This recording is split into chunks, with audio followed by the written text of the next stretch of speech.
तो गाइस હું સવારમાં પહોંચી હતી દવાખાનામાં। તો હેલો ગાઈસ, કેમ છો? હર હર મહાદેવ। તો સવારે મસ્ત નહીં ધોઈને તૈયાર થઈ ગયા હતા અને મમ્મી મીટિંગમાં જવાની તૈયારી કરતી હતી એના, અને જસ્ટ મારા કપડાં બદલવાનો હાલ બાકી છે। તો એના પહેલાં જમવા માટે બેસી ગઈ હતી કારણ કે ભૂખ લાગી હતી એટલે, અને આપણે ટીવી પર મોગલી ચાલુ કરી દીધું। મમ્મીએ આજે કઢી અને રોટલી બનાવી હતી, તો ફટાફટ જમી લઈએ।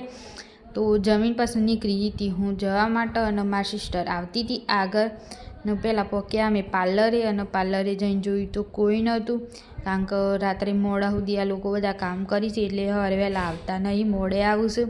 પછી એ બંને બહેનો આવી ગયા પફને એવું ખાવા માટે કારણ કે ભૂખ પાછી લાગી ગઈ હતી આપણને।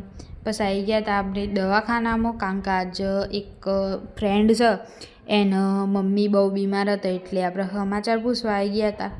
અને પછી આવી ગયા ઘેર, અને ભયલું કરતો તો શ્રાવણ છે એટલે દીવા અગરબત્તી। અને ગાઈસ આ વ્લોગ કાલનો છે, તો આના બીજા મિની વ્લોગમાં મળીએ। હર હર મહાદેવ।